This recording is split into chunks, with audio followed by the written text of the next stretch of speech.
welcome back to another video with Kay the Chopologist. I've actually had this written for a while, but I did see on Instagram that apparently Molly Santana is going to be dropping some new music on Friday. So before any new music releases or any more rollout begins, I do have to talk about Molly and her Week of Wonders since I never actually touched on it in depth. So this is going to be a full video analysis of Molly and her Week of Wonders. To fully understand the artistry that went into Molly and her Week of Wonders, it's important to acknowledge the film that did influence this artistry, Valerie and her Week of Wonders. Originally a Czech novel from the 1930s that was turned into a 1970s film, Valerie and her Week of Wonders highlights gothic, occult-like, and religious horror elements within the symbolism, a story that follows Valerie and her transition from girlhood to womanhood. However, the transition reveals to her that it's much more horrific than she's previously imagined. It contains very heavy topics such as the betrayal from trusted adults, male and female, and especially being preyed on by predators. The horror aspect of this film isn't necessarily from any jump scaring or intensified costuming and makeup, but the horror comes from the actual substance to which the abstractions and symbolism truly represent what Valerie is going through and dealing with. So before getting into the substance of the album, I'm actually going to be getting into my notes that I have regarding the short film, since that played such a crucial role in the overall rollout and execution of this artistry. I might just put pictures on here because it doesn't really say much, but it just kind of highlights specific symbolism. Opening the short film, we've got a lot of stereotypical religious imagery. She's wearing white, representing purity, stuff like that. We've got her praying. At the 2 minutes and 42-second mark, we see this predator man behind Molly and her friend who's wearing a mask of a predatory figure, and her homie is wearing a mask of a prey animal, which is symbolism in itself, especially when you think relating back to Valerie and her Week of Wonders. 4 minutes and 13 seconds has the predator man in her bed. Eventually, he starts making her breakfast and stuff. 6 minutes and 42 seconds. There's "You Can't Kill Me" symbolism. The man who couldn't be killed by Stanley Maxwell. I like the contrast at around the 6 minute 45-second mark, showing spiritual or offerings of some sort. Her outfit and color scheme has changed from white to red, which is very bold. Red has a lot of color symbolism in itself, especially if you're going to pair it with religious horror imagery. I think my favorite aspect of the short film would be around the 8-minute mark, where we're finally getting some of Molly's music into the film, and what was chosen was setup. Considering the weird and freakiness that's within the film already, 5 minute 47-second mark, we had it shows this girl giving this dude a note saying your week is here. It's a lot of freaky shit going on. So it's I don't know, that kind of alludes to her knowing that something is going on. She's being preyed on, plotted on in some way, shape, or form, but she's not really bothered by it. She's still living her life, doing her activities that she would do. I don't know, I feel kind of the important stuff that I did want to mention based off of the film, because a lot of what the film gives you in its role in this rollout and enhancing this listening experience is giving you visual symbolism to complement the lyrical substance. So let's finally get into some lyrical dissection. First song we've got is "No Rules." With this being the opening track of the album, one of the lines in the chorus, these lyrics allude to the immediate symbolism that we got within the film on Sunday. Sunday is a day of prayer, stereotypically. Got that symbolism of Molly praying. From the chorus to verse 2, the reoccurring theme that we would have would be youth. She's showcasing some sort of frustration, and then we still have lingering frustration from a bland romance that she previously mentioned. Getting into the next track, "Piss Me Off." Now, in the previous song where she mentioned maybe I'm too young, y'all don't get where I'm coming from, she's voicing feelings of being unheard, and we're still continuing that in "Piss Me Off."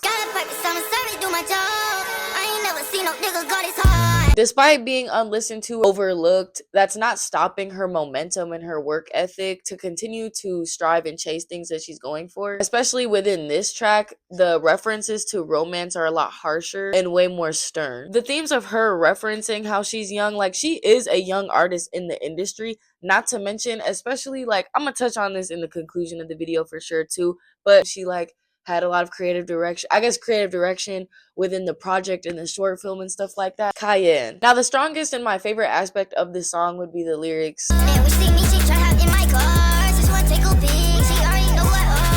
This song highlights a lot of creativity in the vocal delivery, and it has strong poetic, deep-rooted structure by altering the grammar of the sentence to fit the rhyme scheme. straight fire. Especially with those lyrics referencing like the car and stuff, like that's very foundational in this song. So that ties us back to the song name title being Cayenne. In Handle It, Molly comes with a strong and confident delivery. The structuring of different flows and the different rhyme schemes are so creatively executed. She showcases genuine rap ability. Like, there are a lot of artists right now who actually cannot rap like that.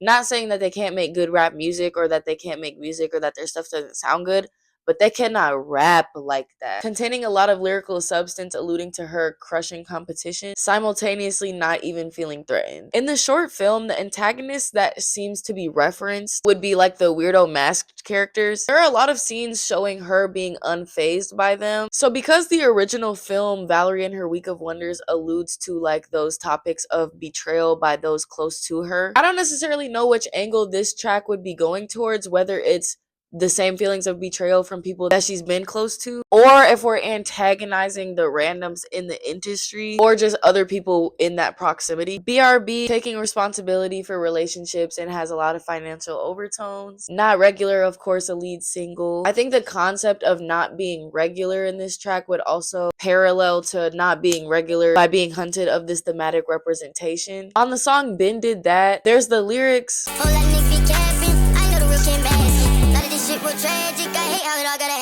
Might seem like just a straightforward bar. However, when you do get into the intentionality behind the visual aesthetics, in the film, was there really ever anyone else that wasn't masked? When we get to Globe,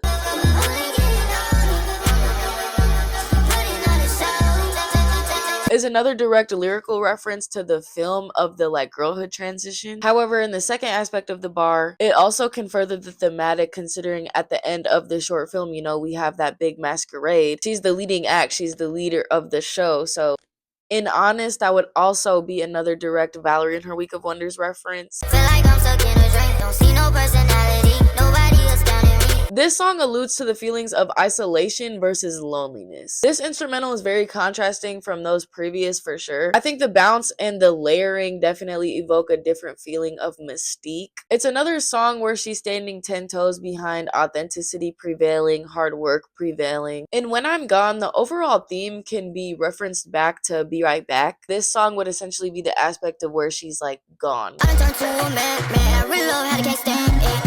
I was trying to prove them wrong, so I write these songs as a letter. Make remember me when I'm gone. This kind of refers to some symbolism in the short film. However, the letter in this song would be like Molly's POV. Standouts in the song I Know. If you just listen, we wouldn't be so distant. Now all that I know is I can't keep my focus, losing control, I can't handle you no more. So this is still revisiting the topics of feeling unlistened to. However, the undertones, rather than professionally, seem romantic. I'm really enjoying the lyrical substance because it's so self-focused and like self-driven. Yeah, you know, romantic casualties are gonna pop up here and there because that's life, but it's not like focused really on it. And when it is, it's very reflective, not necessarily like in the moment. And with the reflective undertones, it emphasizes these aspects of her like continuing this journey, right? Life I Chose, Miss Americana. Too many niggas wanna tear me down. Who really wanna fuck with a top shot? Is that recurring theme of feeling targeted. Riding in that Hummer, looking like a hunter. Is continuing that predator prey thematic. Two fights, but the truth is that I'm earning. I know I'm purring. And the show goes on, time to drop the curtain. This is circling back to the topics of truth seeking and really speaking that self-confidence. The difference with these confident lyrics too is the actual lyrics and wording and not just the delivery. And then we're circling back to the thematics from Globe with the drop the curtains, put on the show, getting that symbolism from the masquerade party and Molly's rock show. Setup. So like previously mentioned in the short film at around like 8 minutes, this song is playing in the background, giving us our obvious supporting claims.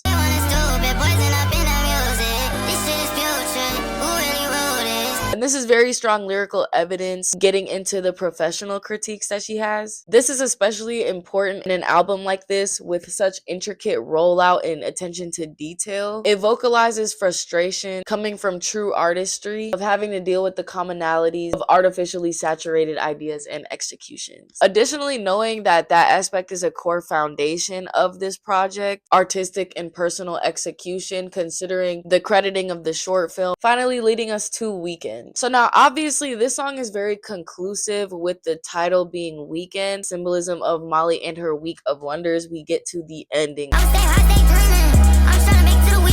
In Valerie and her week of wonders, towards the end of the film, Valerie wakes up in an extreme disoriented state, and the peers that are around her have dropped their villainizing masks. And at the end of the day, the film makes it unclear whether she was dreaming or not. We don't know. That's kind of one of the most important aspects of the film. On this song, Molly is telling us that she's been in a similar haze due to the usage of certain substances. A large theme surrounding this project would be Molly's ascendance to fuller forms of being a musician. This song is a reminder that no dream is going to come without a nightmare, but it doesn't mean that the dream is a nightmare all in all. Comparing Molly's week from Valerie's week, instead of being hunted by predators, obstacles in the way, or being stuck in a nightmare, instead of being on the chased end, we're on the chasing end. And finally, our concluding song, we would have Find a Way. You can take it all away. I promise I won't change. I would say the same. I know my day will come. I know right away. Bro, this song perfectly embodies the ambiance of a concluding track, lyrically and sonically.